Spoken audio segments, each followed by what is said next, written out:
ಹಂದಿಗಳ ಆಹಾರದಲ್ಲಿ ಅಗತ್ಯ ಪೋಷಕಾಂಶಗಳು ಯಾವುವು? ಹಂದಿಗಳ ವಯಸ್ಸಿನ ಪ್ರಕಾರ ಆಹಾರ ನಿರ್ವಹಣೆ ಹೇಗಿರ್ತೈತಿ? Starter, grower, finisher. ಫೀಡ್ ಅಂದ್ರೆ ಏನು ಸರ್? ಮನೆಯಲ್ಲಿ ನಾವು ಹಂದಿ ಆಹಾರ ತಯಾರು ಮಾಡ್ಬೋದು. ಹಂದಿಗಳಿಗೆ ಹಸಿರು ಮೇವನ್ನು ನೀಡಬಹುದಾ ಸರ್? ಹಂದಿಗಳಿಗೆ ಸಮತೋಲನ ಆಹಾರ ಎಷ್ಟು ಮುಖ್ಯ ಆಗ್ತೈತಿ? ಹಂದಿಗಳಿಗೆ ದಿನಕ್ಕೆ ಬೇಕಾದ ನೀರಿನ ಪ್ರಮಾಣ ಎಷ್ಟು? ಆಹಾರ ವೆಚ್ಚ ಒಟ್ಟು ಉತ್ಪಾದನಾ ವೆಚ್ಚದಲ್ಲಿ ಎಷ್ಟು ಪಾಲು ಇರ್ತೈತಿ? FCR, ಫುಡ್ ಕನ್ವರ್ಷನ್ ರೇಷಿಯೋ ಅಂದ್ರೆ ಏನು ಸರ್? ಇದರ ಮಹತ್ವ ಏನು? ಕಡಿಮೆ ವೆಚ್ಚದ ಆಹಾರ ತಂತ್ರಗಳು ಯಾವ್ಯಾವು? ತಪ್ಪಾದ ಆಹಾರ ಪದ್ಧತಿಯಿಂದ ಉಂಟಾಗುವ ಆರೋಗ್ಯ ಸಮಸ್ಯೆಗಳು ಯಾವ್ಯಾವು? ಹಂದಿಗಳಿಗೆ ವಿಟಮಿನ್ಸ್ ಮತ್ತು ಖನಿಜಗಳ ಕೊರತೆಯಿಂದ ಏನಾಗ್ತದೆ? ಆಹಾರ ಸಂಗ್ರಹಣೆ ಮತ್ತು ಗುಣಮಟ್ಟ ಕಾಪಾಡುವ ವಿಧಾನಗಳು ಯಾವ್ಯಾವು? ಹಂದಿ ಆಹಾರದಲ್ಲಿ ಸ್ಥಳೀಯ ಸಂಪನ್ಮೂಲಗಳ ಬಳಕೆಯನ್ನು ನಾವು ಮಾಡ್ಕೊಳ್ಳೋದಾದ್ರೆ ಹೇಗೆ ಮಾಡ್ಕೊಳ್ಳೋದು? ಹಂದಿಗಳ ಆಹಾರದಲ್ಲಿ ಅಗತ್ಯ ಪೋಷಕಾಂಶಗಳು ಯಾವ್ಯಾವು? ಹಂದಿ ಜಾನುವಾರುಗಳು ಅಥವಾ ಮನುಷ್ಯನ ಎಲ್ಲ ಆಹಾರದಲ್ಲಿ ಅಗತ್ಯ ಪೌಷ್ಟಿಕಾಂಶಗಳು ಯಾವಪ್ಪ ಅಂತಂದರೆ ಮುಖ್ಯವಾಗಿ ಪ್ರೋಟೀನ್ ಬೇಕು, carbohydrate, fat, vitamins, minerals, roughages, plus ಎಲ್ಲಕ್ಕಿಂತ ಮುಖ್ಯವಾಗಿ ಉತ್ತಮ ನೀರು ಸಹಿತ ಒಂದು ಪೌಷ್ಟಿಕ ಆಹಾರ ಅಂತಲೇ ನಾವು ಕನ್ಸಿಡರ್ ಮಾಡಬೇಕು. ಆದ್ದರಿಂದ ಇವು ಎಲ್ಲ ಇದ್ದರೆ ಒಂದು ಒಳ್ಳೆಯ ಸಮತೋಲನ ಪೌಷ್ಟಿಕ ಆಹಾರ. ಇವುಗಳು ಪ್ರಮಾಣದಲ್ಲಿ ಅವುಗಳನ್ನು ಒದಗಿಸಿಕೊಟ್ಟಿದ್ರೆ ಈ ಪೌಷ್ಟಿಕ ಆಹಾರದಿಂದ ನಮ್ಮ ಉತ್ಪನ್ನತೆ ಹೆಚ್ಚುತ್ತೆ, ಮಾಂಸದ ಉತ್ಪಾದನೆ ಹೆಚ್ಚುತ್ತೆ, ಮರಿಗಳ ಉತ್ಪಾದನೆ ಹೆಚ್ಚುತ್ತೆ. ಜಾನುವಾರು ಶೆಡ್ ಅಥವಾ ಪಿಗ್ರಿ ಶೆಡ್ ತಗೋರಿ, ಒಂದು ಪೋಲ್ಟ್ರಿ ತಗೋರಿ, ಆಹಾರ ಬಹಳ ಪ್ರಾಮುಖ್ಯತೆ ವಹಿಸ್ತೈತಿ. ಒಂದು 100ಕ್ಕೆ 70ರಷ್ಟು ಎಕ್ಸ್ಪೆಂಡಿಚರ್ಸ್ ನಾವು ಆಹಾರದ ಮೇಲೆ ಮಾಡ್ಬೇಕಾಗತ್ತೆ.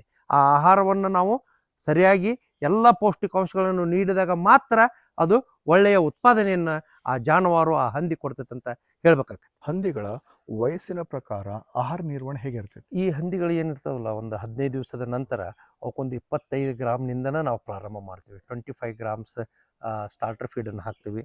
ಅದನ್ನು ಕ್ರಮೇಣವಾಗಿ ಹೆಚ್ಚು ಮಾಡ್ಕೊತ ಬರ್ತೀವಿ. ಅಂದಾಜು ನಾವು ಒಂದು 15ರಿಂದ 20 kg ವೇಟಿನವರೆಗೂ ನಾವು 300ರಿಂದ 500 ಗ್ರಾಮ್ ಪ್ರತಿದಿನ ಈ ಹಂದಿ ಪಶು ಆಹಾರ, ಸ್ಟಾರ್ಟರ್ ಪಶು ಆಹಾರ ಏನಿರ್ತೈತಲ್ಲ, ಹಂದಿ ಆಹಾರ, ಇದನ್ನು ನಾವು ಹಾಕ್ತೀವಿ. ಆಮೇಲೆ ನಾವು 2 ತಿಂಗಳ ನಂತರ ಒಂದು ಯಾವಾಗ 20 kg ಅನ್ನೋದು ಹಂದಿ ಕ್ರಾಸ್ ಮಾಡ್ತೈತಿ, ಆವಾಗ ನಾವು 700ರಿಂದ 800 ಗ್ರಾಮ್ನಷ್ಟು ಹಾಕ್ತೀವಿ. ಒಂದು 3 ತಿಂಗಳಿಂದ 5 ತಿಂಗಳವರೆಗೆ ಪ್ರತಿಯೊಂದು ಹಂದಿ ಮರಿಗೆ ನಾವು 1 kg ಅಷ್ಟು ಹಂದಿ ಆಹಾರವನ್ನು ನೀಡ್ತೀವಿ. ಆನಂತರ ಅವು ತೂಕದ ಮೇಲೆ, ಅವುಗಳ ಪ್ರೊಡಕ್ಟಿವಿಟಿ ಮೇಲೆ 2ರಿಂದ ಮ್ಯಾಕ್ಸಿಮಮ್ ಗರಿಷ್ಠ 2.5 kg ನಾವು ಹಂದಿ ಆಹಾರವನ್ನು ಈ ಜಾನುವಾರುಗಳಿಗೆ ನೀಡ್ತೀವಿ. Starter, grower, finisher. ಫೀಡ್ ಅಂದ್ರೆ ಏನು ಸರ್? ಈ ಸ್ಟಾರ್ಟರ್, ಗ್ರೋವರ್, ಫಿನಿಷರ್ ಅಂದರೆ ಇವು ಎಲ್ಲ ಹಂದಿ ಆಹಾರಗಳು. ಈ ಸ್ಟಾರ್ಟರ್ದಲ್ಲಿ ಏನಿರ್ತೈತೆ ಅಂದರೆ ಇದಕ್ಕೆ ಪ್ರೋಟೀನ್ ಪ್ರಮಾಣ ಹೆಚ್ಚಿರ್ತೈತಿ. 18ರಿಂದ 20% ಪ್ರೋಟೀನ್ ಪ್ರಮಾಣವನ್ನು ಹೊಂದಿರ್ತೈತಿ. ಆಮ್ಯಾಗ ಫೈಬರ್ ಭಾಳ ಕಡಿಮೆ ಇರ್ತೈತಿ. ಇದು ಈಸಿಲಿ ಡೈಜೆಸ್ಟೇಬಲ್ ಇರ್ತೈತಿ. ಆದ್ದರಿಂದ ಇದು ಸ್ಟಾರ್ಟರ್ ಅಂತಾರೆ. ಗ್ರೋವರಾಗ ನಾವು 16ರಿಂದ 18% ಪ್ರೋಟೀನ್ ಇರ್ತೈತಿ. ಸ್ಟಾರ್ಟರ್ಗಿಂತ ಸ್ವಲ್ಪ ಹೆಚ್ಚಿನ ಪ್ರಮಾಣದಾಗ ಫೈಬರ್ ಇರ್ತೈತಿ. ಆಮ್ಯಾಗ ಇದು ನಮ್ಮ ಫಿನಿಷರು 14ರಿಂದ 16%ವರೆಗೂ ಪ್ರೋಟೀನ್ ಅಂಶವನ್ನು ಹೊಂದಿರ್ತೈತಿ. ಸ್ವಲ್ಪ ಎಲ್ಲದಕ್ಕಿಂತ ಹೆಚ್ಚಿನ ಪ್ರಮಾಣದ ಫೈಬರ್ ಹೊಂದಿರ್ತೈತಿ. ಇದು ಇದೆ ಮೇನು ಮುಖ್ಯವಾದ ಡಿಫ್ರೆನ್ಸ್ ಏನಪ್ಪ ಅಂದ್ರೆ ಪ್ರೋಟೀನ್ ಪರ್ಸೆಂಟೇಜು ಮತ್ತು ಫೈಬರ್ ಕಂಟೆಂಟ್.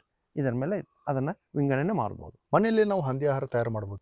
ಮನೆಗೂ ಹಂದಿ ಆಹಾರವನ್ನು ನಾವು ತಯಾರು ಮಾಡ್ಕೋಬೇಕ್ರಿ. ನಮ್ಮಲ್ಲೇ ಲಭ್ಯವಿದ್ದ ಈ ಗೋವಿನ ಜೋಳ, ಅಕ್ಕಿ ನುಚ್ಚು, ತವಡು, ಯಾವುದಾದ್ರೂ ಹಿಂಡಿ, ಇವುಗಳನ್ನ ನಾವು ಖರೀದಿ ಮಾಡ್ಕೊಂಡು ಬಂದು ನಮ್ಮ ಮನೆಯಲ್ಲಿದ್ದನ್ನು ಉಳಿಸ್ಕೊಂಡು ಅವನ್ನ ಒಂದು ಇಷ್ಟಿಷ್ಟು ಶೇಕಡ ಪ್ರಮಾಣ ಅಂತ ಇರ್ತೈತಿ.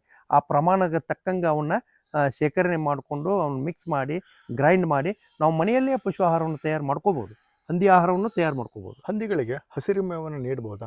ಹಂದಿಗಳಿಗೆ ಹಸಿರು ಮೇವು ಅಂದರೆ ಈಗ ಗೋವಿನ ಜೋಳದ್ದು ಅಥವಾ ಸೂಪರ್ ಹೈಬ್ರಿಡ್ ನೇಪಿಯರು, ಗಿನಿ ಗ್ರಾಸು, ಇಂಥ ಒಳ್ಳೆಯ ಗುಣಮಟ್ಟದ ಏನು ಹುಲ್ಲು ಅಥವಾ ದಂಟುಗಳೇನಿರ್ತಾವೋ ಇವನ್ನ ಕೊಡ್ಬೋದು. ಬಟ್ ಇವುಗಳ ಮೇಲೇ ನಾವು ಹಂದಿಗಳನ್ನು ನಿರ್ವಹಣೆ ಮಾಡ್ತೀವಿ. ಬರೀ ಈಗ ದನಗಳನ್ನು, ಎಮ್ಮೆಗಳನ್ನು, ಆಕಳುಗಳನ್ನ ಹೆಂಗೆ ಸಾಕು ಮಾಡ್ತೀವಿ ಹಂಗೆ ನಾವು ಹಸಿರು ಮೇವು ಕೊಟ್ಟು ನಿರ್ವಹಣೆ ಮಾಡ್ತೀವಿ ಅಂದ್ರೆ ತಪ್ಪು. ಇವುಗಳನ್ನು ಪಾರ್ಟಾಗಿ ಬಳಸ್ಕೋಬೋದು. ಒಂದು 20ರಿಂದ 25% ಮ್ಯಾಕ್ಸಿಮಮ್ ಹಸಿರು ಮೇವನ್ನು ಸಹಿತ ನಾವು ಆಹಾರದ ಭಾಗವನ್ನಾಗಿ ನಾವು ಪರಿಗಣಿಸಿ ಹಸಿರು ಮೇವನ್ನು ಉತ್ತಮ ಕ್ವಾಲಿಟಿಯ, ಉತ್ತಮ ಗುಣಮಟ್ಟದ ಹಸಿರು ಮೇವನ್ನು ನಾವು ನೀಡಿದಾಗ ಒಳ್ಳೆಯ ರೀತಿಯ ಉತ್ಪಾದನೆಯನ್ನು ಮಾಡ್ಬೋದು. ಸರ್, ಹಂದಿಗಳಿಗೆ ಸಮತೋಲನ ಆಹಾರ ಎಷ್ಟು ಮುಖ್ಯ ಆಗ್ತೈತಿ? ಸಮತೋಲನ ಆಹಾರ ಬಹಳ ಮುಖ್ಯ ಇದೆ. ಯಾಕಂದರೆ ಹಂದಿಗಳಿಗೆ ಸಮತೋಲನ ಆಹಾರ ಅಂದ್ರೇನು? ಅದರಲ್ಲಿ ಇರ್ತಕ್ಕಂಥ ಎಲ್ಲ ಪೌಷ್ಟಿಕಾಂಶಗಳು ಸರಿಯಾದ ಪ್ರಮಾಣದಲ್ಲಿರೋದೇ ಸಮತೋಲನ ಆಹಾರ. ಮುಖ್ಯವಾಗಿ protein, carbohydrate, fat, vitamins, minerals, ಇವು ಎಲ್ಲ ಇರೋದ್ರಿಂದನೇ ನಮಗೆ ಹಂದಿಯ ಬೆಳವಣಿಗೆ ಚೆನ್ನಾಗಿ ಬರ್ತೈತಿ, ಹಂದಿಯ ಉತ್ಪಾದನೆ ಹೆಚ್ಚಾಕೈತಿ. ಈ ಸಮತೋಲನ ಆಹಾರ ನೀಡುವುದರಿಂದ ಹಂದಿ ಹಾಕ್ತಕ್ಕಂಥ ಮರಿಗಳ ಸಂಖ್ಯೆ ಹೆಚ್ಚಾಕೈತಿ, ಅದರ ಹಾಲಿನ ಉತ್ಪಾದನೆ ಹೆಚ್ಚಾಕೈತಿ. ಅದಕ್ಕೆ ಸಮತೋಲನ ಆಹಾರ ನೀಡುವುದು ಬಹಳ ಪ್ರಾಮುಖ್ಯತೆ ಇದೆ. ಹಂದಿಗಳಿಗೆ ದಿನಕ್ಕೆ ಬೇಕಾದ ನೀರಿನ ಪ್ರಮಾಣ ಎಷ್ಟು? ಹಂದಿಗಳಿಗೆ ನೀರಿನ ಪ್ರಮಾಣ ಹೆಂಗಪ್ಪ ಅಂತಂದ್ರೆ ಅವುಗಳ ವಯಸ್ಸು, ಸೈಜು, ವಾತಾವರಣ ಇದರ ಮ್ಯಾಗ ಭಾಳಷ್ಟು ಅವಲಂಬಿತವಾಗಿರ್ತೈತಿ. ಆನ್ ಎನ್ ಎವರೇಜ್ ಒಂದು 2-3 ತಿಂಗಳ ಮರಿ ದಿವಸಕ್ಕೆ 2-4 ಲೀಟ್ರ್ ಹಾಲು ಕೊಡ್ತೈತಿ. ಒಂದು 50-60 kg ಇದ್ದದ ಮರಿ 5-6 ಲೀಟ್ರ್ ಕುಡಿತೈತಿ. ದೊಡ್ಡ ಪ್ರಮಾಣದ ಹಂದಿಗಳು ಏನು ಬೆಳೆದಿರ್ತಾವೆ, ನಾವು ದೊಡ್ಡ ಹಂದಿಗಳು ಏನಂತಾವೆ, ಅವಕ್ಕೆ ಮಿನಿಮಮ್ 12-15 ಲೀಟ್ರ್ವರೆಗೂ ನೀರಿನ ಅವಶ್ಯಕತೆ ಇದೆ. ಶುದ್ಧ ಹಾಗೂ ಉತ್ತಮ ಗುಣಮಟ್ಟದ ನೀರು ಕುಡಿಸ್ಬೇಕು, ಅದು ಬಹಳ ಪ್ರಾಮುಖ್ಯತೆ ಐತಿ. ಅದು ಇಷ್ಟು ಪ್ರಮಾಣ ನೀವು ಮಿನಿಮಮ್ ಅವಕ್ಕೆ ಅವೈಲಬಿಲಿಟಿ ಅಂದರೆ ಅವಕ್ಕೆ ಒದಗಿಸ್ಬೇಕಾಗತ್ತಂತಂದು ನಾ ಹೇಳ್ತೀನಿ. ಆಹಾರ ವೆಚ್ಚ ಒಟ್ಟು ಉತ್ಪಾದನಾ ವೆಚ್ಚದಲ್ಲಿ ಎಷ್ಟು ಪಾಲಿರ್ತೈತಿ? ಅಲ್ಲ, ನಾವು ಆಹಾರ ವೆಚ್ಚದ ಪ್ರಮಾಣ ಅಥವಾ ಪಾರ್ಟ್ ಅಂತ ನೀವೇನು ಕೇಳ್ತಾ ಇದ್ದೀರಿ, ಅದು ನಾವು ಯಾವ ರೀತಿಯ ಆಹಾರವನ್ನು ಒದಗಿಸ್ತೇವಲ್ಲ ಅದರ ಮ್ಯಾಗೆ ಡಿಪೆಂಡ್ ಇರ್ತೈತಿ. ಯಾಕಂದರೆ ಮುಖ್ಯವಾಗಿ ನಮ್ಮ ಹಂದಿ ಸಾಕಾಣಿಕೆದಾರರು, ನಮ್ಮ ಗೌರ್ಮೆಂಟ್ ಫಾರ್ಮು ಅಥವಾ ಈ ಫೀಡ್ ಮೇಲೆ, ಹಂದಿ ಆಹಾರದ ಮೇಲೆ ಅವಲಂಬಿತರಾಗೋರು 60-70% ಅದು ಆಹಾರಕ್ಕಾಗಿಯೇ ಮೀಸಲಿಡಬೇಕಾಗ್ತೈತಿ. ಅದೇ ನಾವು ಈಗ ಹೋಟೆಲ್ ವೇಸ್ಟು, ಹಾಸ್ಟೆಲ್ ವೇಸ್ಟು ಅಥವಾ ವೆಜಿಟೇಬಲ್ ವೇಸ್ಟು, ಅಲ್ಲೇ ಸಿಗ್ತಕ್ಕಂತಹ ವೇಸ್ಟ್ಗಳನ್ನು ನಾವು ಮ್ಯಾನೇಜ್ಮೆಂಟ್ ಮಾಡಿ ಅವುಗಳಿಂದ ಆಹಾರವನ್ನು ಒದಗಿಸ್ಬೇಕಂದ್ರೆ ಅವುಗಳು ಪರ್ಸೆಂಟೇಜ್ ಅಂದರೆ 25ಕ್ಕಿಂತನೂ ಕಡಿಮೆ ಪ್ರಮಾಣದಲ್ಲಿ ಸಿಗ್ತದೆ. 25% ಮ್ಯಾಕ್ಸಿಮಮ್ ಅವರು ಇದು ಮಾಡೋದು. ನಮ್ಮದು 75ಕ್ಕಿಂತಲೇ ಹೆಚ್ಚಾಗತ್ತೆ. ಅದಕ್ಕೆ ಮಾರ್ಜಿನ್ ಅವ್ರಿಗೆ ಪ್ರೊಡಕ್ಷನ್ ಏನು ಮಾಡ್ತಾರಲ್ಲ ರೈತರು, ವೇಸ್ಟ್ ಹಾಕಿ ಅಥವಾ ತ್ಯಾಜ್ಯವನ್ನು ಹಾಕಿ ಉಳಿಕೆ ಆಹಾರವನ್ನು ಹಾಕಿ ಮಾಡ್ತಾರೆ. ಹಣ್ಣಿನ ಫ್ರೂಟ್ಸದ್ದು ವೇಸ್ಟ್ ಇರ್ತೈತಿ, ಅವುಗಳನ್ನು ಹಾಕಿ ಮಾಡೋದ್ರಿಂದ ಅವರಿಗೆ ಲಾಭದ ಪ್ರಮಾಣ ಅದಕ್ಕೆ ಇರ್ತೈತಿ, ನಮಗೆ ಕಡಿಮೆ ಇರ್ತದೆ. FCR ಫುಡ್ ಕನ್ವರ್ಷನ್ ರೇಷಿಯೋ ಅಂದ್ರೇನು ಸರ್? ಇದರ ಮಹತ್ವ ಏನು? ಫುಡ್ ಕನ್ವರ್ಷನ್ ರೇಷಿಯೋ ಅಥವಾ ಫುಡ್ ಕನ್ವರ್ಷನ್ ಎಫಿಷಿಯನ್ಸಿ ಅಂತ ನಾವು ಏನಂತೀವಪ್ಪ ಅಂತಂದರೆ, ಒಂದು ಹಂದಿ ಎಷ್ಟು ಆಹಾರವನ್ನು ತಿಂದು ಎಷ್ಟು ತನ್ನ ತೂಕದಲ್ಲಿ ಹೆಚ್ಚು ಮಾಡ್ಕೋತೈತೆ ಅನ್ನೋದು ಇದು ಫುಡ್ ಕನ್ವರ್ಷನ್ ರೇಟ್. ಅಂದರೆ ಯಾವ ಹಂದಿ ಕಡಿಮೆ ಆಹಾರ ತಿಂದು ಹೆಚ್ಚಿಗೆ ವೇಟ್ ಗೇನ್ ಮಾಡ್ತೈತಿ ಅದಕ್ಕೆ ಪ್ರಾಮುಖ್ಯತೆ ಹೆಚ್ಚು. ತನ್ನ ತೂಕ ಹೆಚ್ಚು ಮಾಡ್ಕೋಬೇಕದು, ತನ್ನ ತೂಕ ಕಡಿಮೆ. ಅಂದರೆ ಯೂಶ್ವಲಿ ನಮ್ಮಲ್ಲೇ ಹಂದಿ ಪ್ರಮಾಣವನ್ನು ನಾವು ನೋಡಿದಾಗ, ಹಂದಿ ರೈತರನ್ನು ನೋಡಿದಾಗ 3:1 ಅಂದರೆ 3 kg ಆಹಾರವನ್ನು, ಅದು ಉತ್ತಮ ಗುಣಮಟ್ಟದ ಆಹಾರವನ್ನು ಅದು ಸೇವನೆ ಮಾಡಿದರೆ 1 kg ತನ್ನ ತೂಕವನ್ನು ಹೆಚ್ಚು ಮಾಡ್ತೈತಿ.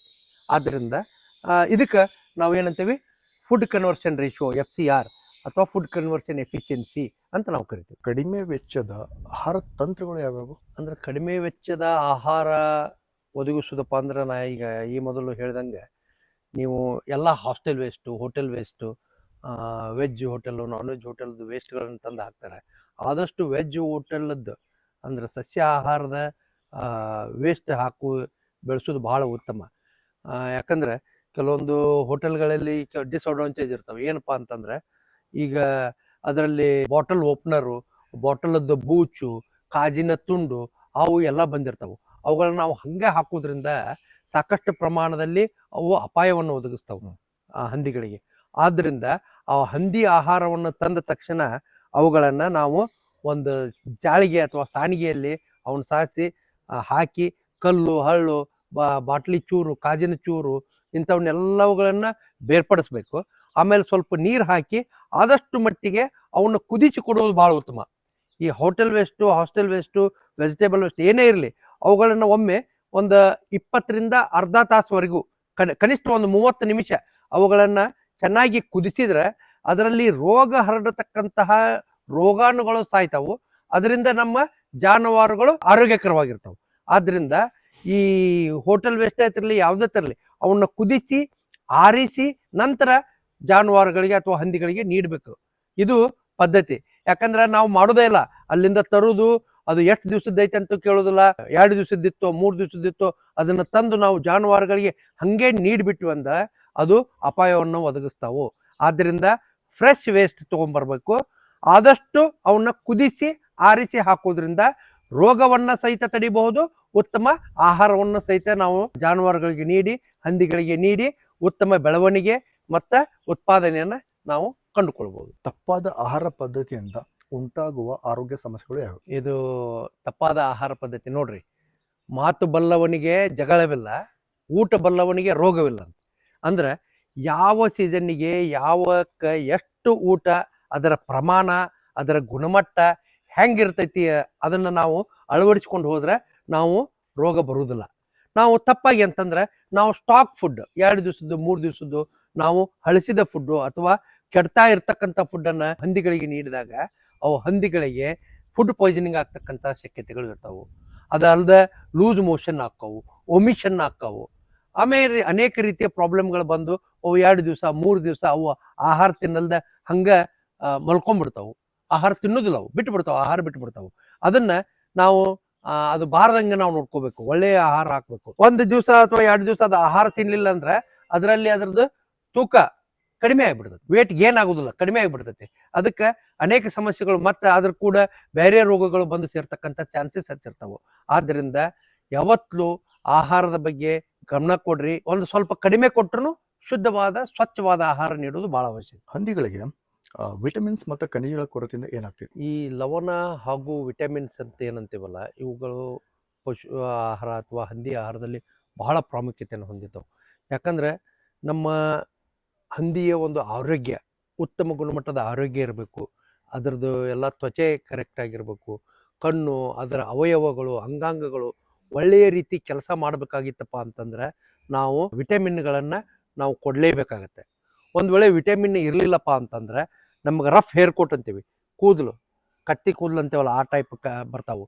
ರಫ್ ಹೇರ್ ಕೋಟ್ ಇರ್ತೈತಿ, ಶೈನಿ ಇರೋದಿಲ್ಲ, ಕಣ್ಣಾಗೆಲ್ಲ ನೀರು ಅಥವಾ ಕಣ್ಣಲ್ಲಿ ಪಿಚ್ ಬರೋದು, ಆಮೇಲೆ ಸರಿಯಾಗಿ ಬೆಳವಣಿಗೆ ಆಗೋದಿಲ್ಲ, ಆಮ್ಯಾಗ ರೋಗ ನಿರೋಧಕ ಶಕ್ತಿ ಇರೋದಿಲ್ಲ. ಈ ವಿಟಮಿನ್ಗಳನ್ನು ನಾವು ಸಾಕಷ್ಟು ಪ್ರಮಾಣದಲ್ಲಿ ನೀಡುವುದರಿಂದ ಶೈನಿಂಗ್ ಕೋಟ್ ಇರ್ತೈತಿ, ಅಗದಿ ತ್ವಚೆ ಎಲ್ಲ ಆರೋಗ್ಯಕರವಾಗಿರ್ತೈತಿ, ಕೂದಲು ಆರೋಗ್ಯಕರವಾಗಿರ್ತವೆ, ಕಣ್ಣು ಕಿವಿ ಎಲ್ಲ ಆರೋಗ್ಯಕರವಾಗಿರ್ತಾವೆ, ಮತ್ತು ರೋಗ ನಿರೋಧಕ ಶಕ್ತಿ ಹೆಚ್ಚಿರ್ತೈತಿ. ರೋಗ ನಿರೋಧಕ ಶಕ್ತಿ ಇರೋದ್ರಿಂದ ಯಾವುದೇ ರೋಗಗಳು ಬಂದ್ರೂ ಅದನ್ನು ತಡ್ಕೊಳ್ಳುವಂಥ ಶಕ್ತಿ ಕೂಡ ಅದಕ್ಕೆ ಬಂದ್ಬಿಡ್ತೈತಿ. ಅದೇ ರೀತಿ ಲವಣಗಳು ಸಹಿತ, ಲವಣಗಳನ್ನು ನಾವು ನಿಯಮಿತವಾಗಿ ಆಹಾರದಲ್ಲಿ ನೀಡಲೇಬೇಕಾಗುತ್ತೆ ಹಂದಿಗಳಿಗೆ. ಯಾಕಂದರೆ ಲವಣ ನೀಡೋದ್ರಿಂದ ಹಂದಿಗಳು ನಿಯಮಿತವಾಗಿ ಕಾಲಕ್ಕೆ ಬೆದೆಗೆ ಬರ್ತಾವೆ. ಬೆದೆಗೆ ಬಂದಾಗ ಈಗ ಗಂಡಿಗೂ ಬರ್ತದೋ ಹೆಣ್ಣಿಗೆ ಬೆದೆಗೆ ಬಂತಪ್ಪ ಅಂತಂದ್ರೆ ಗಂಡು ಕರೆಕ್ಟಾಗಿ ಕ್ರಾಸ್ ಮಾಡ್ಬೇಕಂದ್ರೆ ಅದಕ್ಕೂ ಸಹಿತ ಲವಣ ಮತ್ತು ವಿಟಮಿನ್ಗಳು ಬೇಕು. ಇವು ಎರಡು ಕ್ರಾಸ್ ಆದಮೇಲೆ ಒಳಗೆ ಮರಿಗಳು, ಗರ್ಭಾಶಯದಲ್ಲಿ ಮರಿಗಳು ಬೆಳವಣಿಗೆ ಆಗ್ಬೇಕಂದ್ರೆ ಅದಕ್ಕೆ ಲವಣಗಳ ಅವಶ್ಯಕತೆ ಪ್ರಾಮುಖ್ಯತೆ ಬಹಳಷ್ಟಿದೆ.